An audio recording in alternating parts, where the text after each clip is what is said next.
What if the only thing standing between your father and a lifetime in prison was you? Hi, friends. Wherever you're watching from, I hope you and your family are safe, healthy, and surrounded by love today.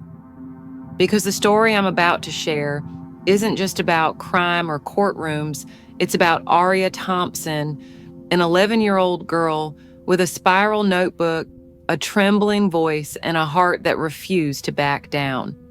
So let me take you inside the courtroom where her fight began, and where silence was no longer an option. The room was packed, every seat filled. The walls seemed to close in with the weight of judgment and anticipation. It was the kind of silence that doesn't comfort, it chokes. Aria stood in the middle of it all, just a child, her notebook clutched to her chest like armor. Her father, Marcus Thompson, sat at the defense table, a strong man brought low, his head bowed, his shoulders sagged under months of accusations, the same shoulders that used to carry Aria on his back when she was too tired to walk. Now they carried something else entirely, shame and fear. The prosecutor's voice sliced through the silence. Your Honor, the evidence is clear. The defendant, Marcus Thompson, was captured on security footage. Eyewitnesses place him at the scene of the robbery. The words hit like a blow to the chest. Aria had heard them before, but hearing them now in this cold courtroom under fluorescent lights and behind oak panels made them feel heavier. Final. She looked at her father. His face was drawn, tired, but when their eyes met, he still tried to smile. That's when something inside her snapped. She stood up. Your Honor, Aria said, her voice thin but unwavering. I have proof my dad is innocent. Gasps broke out instantly. A low ripple of murmurs swelled behind her. The judge, Raymond Cole, a man known for not tolerating surprises, adjusted his glasses, leaning forward. Proof, he said slowly. Miss Thompson, do you understand what you're saying? Aria nodded. She hugged the notebook tighter. Yes, sir, I know it sounds strange, but I just need some time. Please give me a chance. The prosecutor stood abruptly, trying to shut her down. Your Honor, this is outrageous. She's a child. Enough, Judge Cole said, holding up his hand without even looking at him. He studied Aria for a long, tense moment. Then he nodded. You have until the next hearing to bring forth your evidence. This court is adjourned. Bang. The gavel struck like thunder. Aria didn't realize she'd been holding her breath until that very moment. She had done it, bought her father time, but now she had to deliver. Outside, the cold air slapped against her cheeks as she stepped through the courthouse doors. The sounds of the city felt miles away from what she had just left behind. Behind her, adults argued in suits. Flashbulbs popped, but none of it mattered. All she could see was her dad's face, tired, scared, but still holding on to the sliver of hope she'd given him. Her hands tightened around the notebook.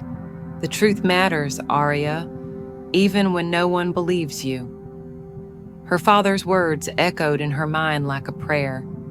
She looked up at the gray clouds overhead, then down the steps of the courthouse.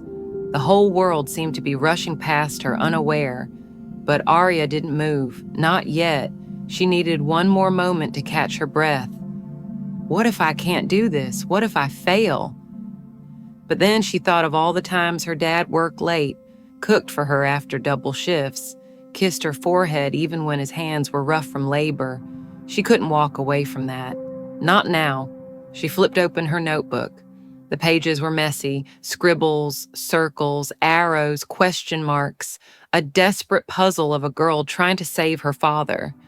At the top of a clean page, she wrote, "Where was Dad the night of the robbery?" She didn't have the answer. Not yet, but she had time. And a promise to Kate. The house felt emptier than usual. The couch still had the dent where Marcus Thompson used to sit after work, Boots kicked off, smiling through the exhaustion. His jacket still hung by the door, but without his quiet humming in the kitchen, the place felt hollow. Aria dropped her backpack and walked straight to the kitchen table.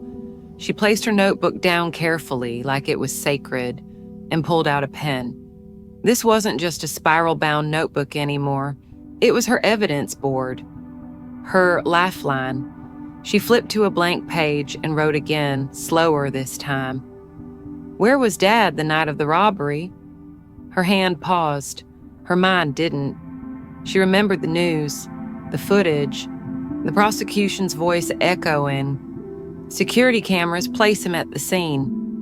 But she'd watched that video a dozen times. She knew her father, his build, his walk, his habits, and something didn't sit right. Aria glanced around the kitchen, the worn counter, the stack of unpaid bills, the spaghetti stains on the stove from their Friday night traditions. Her eyes burned, but she didn't cry. Instead, she pressed the pen to the page and started mapping out every question that came to mind. Who else was near the store that night? Was Dad seen by anyone on the block? Could the video be wrong?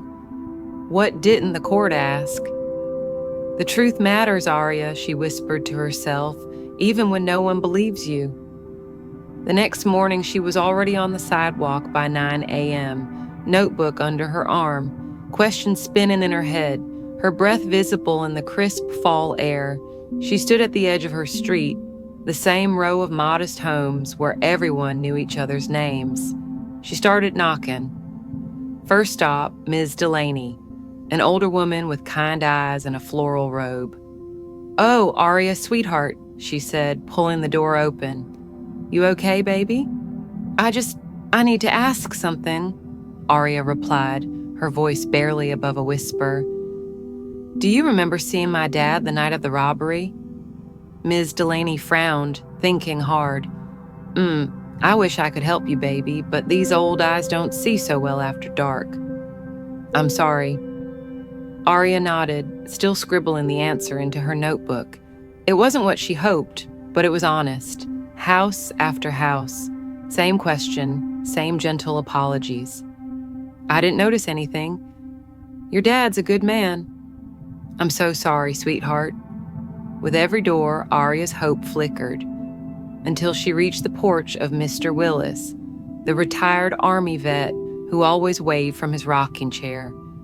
He answered the door, leaning on his cane, eyes bright beneath a bushy brow. "Aria," he said warmly, "haven't seen you in a bit. What's all this about?" She repeated her question, bracing herself for another vague no. But this time, something different. Mr. Willis scratched his chin. "You know what? I did see him. Came home late, close to midnight maybe. I was half dozing on the porch. Thought it was him." Aria's eyes widened. "Are you sure?" "As sure as these knees are tired," he chuckled. "But I didn't check the clock." She smiled for the first time that day. It wasn't perfect, but it was something. Back at home, Aria flopped onto the couch, notebook in hand. She stared at her scribbles. Mr. Willis saw him close to midnight. Others didn't see, but no one saw him at the store either. Video equals blurry, hooded figure. The details didn't add up. Not yet, but something else clicked. If the prosecution said security footage was their strongest proof and the figure in the video was wearing a hood, why would Dad wear a hood to a store he goes to all the time? Her pen hit the paper hard. Doesn't make sense. She circled the question again and again. Her thoughts were racing now. If I can prove the man in the video isn't him, maybe I can unravel everything. That night, Aria barely slept. She lay in bed with the notebook on her chest, staring at the ceiling. She didn't know where this was going yet, but she wasn't backing down. Because when the system sees your father as a case number, sometimes the only way to fight back is with a notebook, a question, and a whole lot of heart. The library wasn't loud, but it wasn't quiet in the comforting way either. It was the kind of silence that hums with urgency, the kind where every clock tick feels like a drumbeat, where the weight of what you're about to discover makes your hands tremble before you even touch the keyboard. Aria Thompson sat at a computer in the back corner, her notebook open beside her, the screen glowing in front of her. She took a breath and hit play. The security footage loaded slowly, grainy, black and white, no sound, a convenience store, shelves of candy, empty aisles, fluorescent lights flickering like a bad dream. Aria leaned forward. At first there was nothing. Then a figure entered the frame, male. Hooded sweatshirt, shoulders hunched, quick steps. She froze the screen. Her breath caught. "Is that you, Dad?" She stared, but it wasn't clear. She hit play again. The figure moved quickly, nervously, barely glancing up, no eye contact with the camera, no familiarity in the way he moved through the store. He didn't linger, didn't pause. Aria frowned. Dad always jokes with the cashier. He always grabs peanuts from the back first. But this man walked like he was hiding. She paused again, rewound, and replayed it, slower this time. And that's when she saw it. The building, the posture, the way the man walked, it was off. He was taller than her father, thinner, shoulders narrower. And then the clincher. He kept his head down the entire time, even when he left. Why would her father, who'd been to that store 100 times, suddenly wear a hood and avoid the camera? He wouldn't. Not unless he had something to hide. And her father had nothing to hide. She scribbled furiously in her notebook. Hooded figure, taller, thinner than Dad, nervous movements. Didn't act familiar with the space, never looked at the camera. Aria's pulse quickened. It wasn't proof, not yet, but it was reasonable doubt. And in a courtroom like her father's, that could be everything. She leaned back in the library chair, eyes burning from staring at the screen. For a moment, she let herself feel the exhaustion, but only for a moment. Then she stood, zipped her coat, and clutched her notebook like a weapon. Outside, the night air wrapped around her shoulders like a dare. "I'm coming for the truth," she whispered into the wind, "and I'm not stopping." The next morning, Aria stood in front of the store from the footage, the same one from the video. It looked smaller now, quieter, more human. She stepped inside. The bell above the door gave a tired little chime. A woman stood behind the counter, young with heavy bags under her eyes and an oversized hoodie of her own. She looked up. "Help you, kiddo?" Aria swallowed, then stepped forward. "My name's Aria. My dad was the one accused of the robbery here." The cashier's face shifted, not surprised, but sad. "I remember. Did you see anyone else that night? Maybe before it happened?" The woman thought for a second, then her eyes flickered. "There was this guy," she said, "scruffy, looked rough, not from around here." Aria's heart raced. "Do you remember what he looked like?" "Not really," she said. "Didn't talk, just disappeared right after it happened. I never saw him again." Aria scribbled the details fast. Male, tall, scruffy, unfamiliar, left after robbery, never seen again. It wasn't much, but it was more. As she stepped out into the cold afternoon, Aria looked up at the sky. Gray again, but this time, something in her felt brighter. She looked down at her notes, then ahead at the street. "You're out there," she whispered, "and I'm going to find you." She didn't know how, but she knew why. Because sometimes the truth isn't just buried in evidence. It's hiding in the frame between the frames. And Aria, she was learning how to look for it. The streets were quieter than usual. Aria Thompson walked home with her notebook hugged tight against her chest. The streetlights buzzed overhead, flickering now and then like tired eyes blinking against the dark. Every few steps she looked back. Nothing. but that tight feeling in her stomach, it wouldn't go away. She was halfway home from the library when she noticed them, 2 men standing beneath a busted lamppost. At first, they just looked like silhouettes, just more shadows in the city night. Until she noticed they weren't moving. They were watching. She stopped walking. Her heart thundered in her chest louder than her own footsteps. She told herself to stay calm. It's probably nothing, just people waiting for a bus, a car, anything. But deep down, she knew. This wasn't nothing. One of them shifted, just enough for the dim light to catch part of his face, a thick jaw, cold eyes. Then he spoke. His voice was gravel soaked in smoke. "You're asking too many questions, kid." Aria froze, that's all it took. Those words sliced straight through her courage like a blade. But then another voice rose inside her, familiar and grounding. "The truth matters, Aria, even when no one believes you." Her father's voice, the one that had always carried her. So she straightened her spine, tightened her grip on the notebook, and said, "I'm not afraid of you." Her voice shook, but she said it anyway. The second man stepped forward. He wore boots that made crunching sounds against the gravel. "You should be," he muttered. "Leave it alone or you'll regret it." There was a silence after that, one of those long, dangerous silences that dares you to breathe. Aria did. Then she said something even she didn't expect. "If you're threatening me, that means I'm getting close." The first man laughed once, short and sharp, like he didn't know whether to be amused or annoyed. "Suit yourself, kid. Just don't say we didn't warn you." And just like that, they turned and vanished into the alleyway, swallowed by the dark. Aria stood frozen for a moment, her hands trembling, knees weak. But she didn't run, she didn't cry. She just stood there in the quiet, listening to her own heartbeat remind her she was still alive. And when her breath came back, it came with a whisper. "They're scared." That thought hit her harder than the fear. They were scared. Scared enough to follow her. Scared enough to threaten a child, which could only mean one thing.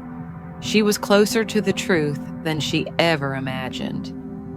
Back at home, she locked every door, checked every window, and then sat down at the kitchen table. She opened her notebook and wrote just one line at the top of a clean page. "They tried to scare me. That means I'm onto something." For the first time since this all began, she didn't feel like just a kid with a notebook. She felt like a girl with a mission, a girl who knew that silence was no longer safety. And the people who fear the truth the most are always the ones who hide in the dark. The courtroom was packed. Again. But this time, it wasn't just for the verdict. This time, they had come for the story. The one about a little girl who wouldn't back down. The one about the man she refused to lose. The one where truth wasn't presented by a lawyer, but by a daughter. Aria Thompson sat on the edge of her seat, notebook in hand, palms sweating. She looked across the room to Marcus Thompson, her father. His hands were folded, his suit too loose, but his eyes held the tiniest spark of hope. She gave him a nod, and then stood up. "Your Honor," she began, voice shaking but steady. "I have new evidence that proves my dad wasn't at the store the night of the robbery." The prosecutor shot to his feet. "Objection, Your Honor. This is highly irregular." "Overruled," Judge Raymond Cole replied before he could finish. "Let her speak." Aria took a deep breath, opened the notebook, and began. "I reviewed the security footage, the person in the video. He's taller than my dad, thinner. His posture is different. His movements aren't like someone familiar with the store. He never looked up at the camera, never slowed down. He was hiding."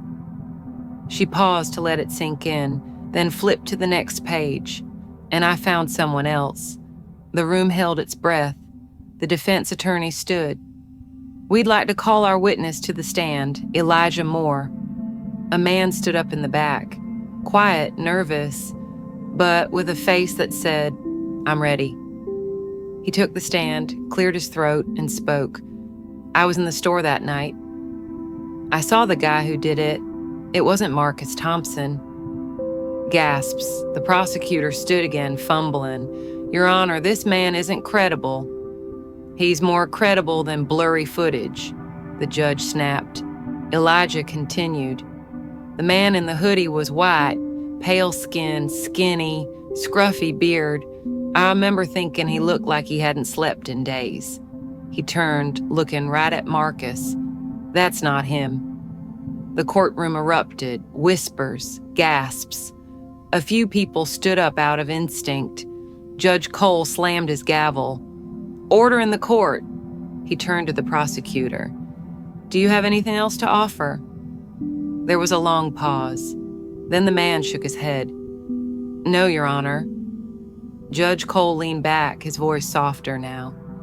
"In light of this new testimony and given the doubt now surrounding the state's evidence, I find Marcus Thompson not guilty on all charges." Aria's heart stopped, then raced. She looked at her father, who was now on his feet. And when she ran into his arms, the courtroom disappeared around them. "You did it," Marcus whispered, voice cracking. "You saved me, baby." "No, Daddy," Aria whispered, tears streaming down her cheeks. "We saved each other."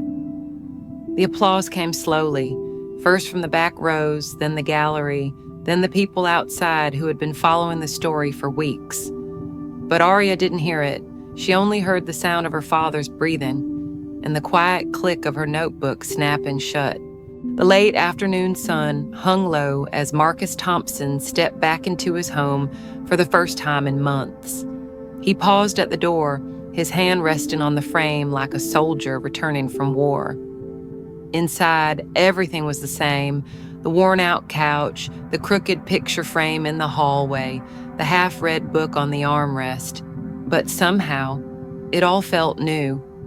Because this time, he wasn't walking in alone. He was walking in with Aria. She didn't say anything.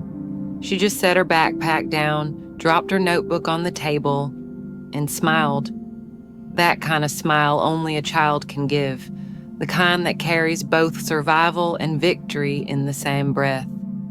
Marcus opened his arms, and she walked right into them.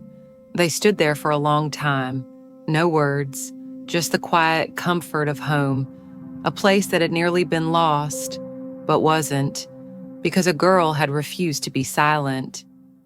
Later that night, they sat on the porch, watching the last light disappear behind the rooftops. Aria leaned her head on his shoulder. "I was scared, Daddy," she said quietly. "I didn't think I was brave enough." Marcus kissed her forehead. "That's what makes you brave," he replied. "You didn't wait until the fear was gone. You stood anyway." Inside, her notebook lay open on the coffee table, its pages covered in scrawled handwriting, witness quotes, drawings, and underlined truth. It wasn't just paper. It was a weapon, a testament, a diary of justice. So who was right? Who was wrong? Marcus Thompson was innocent, a man caught in the machine of a system that too often confuses evidence with assumption. The prosecutor, he wasn't evil, just too eager, too reliant on what appeared close enough. He didn't dig deep. He didn't question the footage. He followed the path of least resistance. And the two men in the alley, they were scared, not of Aria, but of the truth. Because when the system's cracks start showing, those who benefit most always panic first. So why did they act the way they did? Because fear and comfort make people dangerous. It's easier to let an innocent man take the fall than admit the system you work for might be broken. And it's easier to silence a child than let her remind you what real justice looks like. And what's the lesson?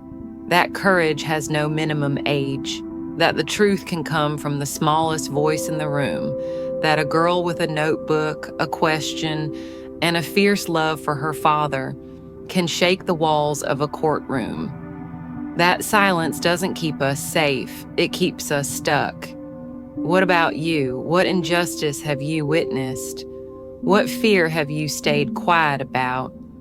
What would you do if someone you loved was accused of something they didn't do? Drop a comment below and tell us how Aria's story moved you. We read every word. And if this story lit a fire in you like it did for us, hit that like button, share it with someone who needs to believe again, and subscribe to Black Women, where we tell the stories others are too afraid to touch. Because justice doesn't just belong in a courtroom, it belongs in every notebook, in every voice, in every one of us brave enough to speak.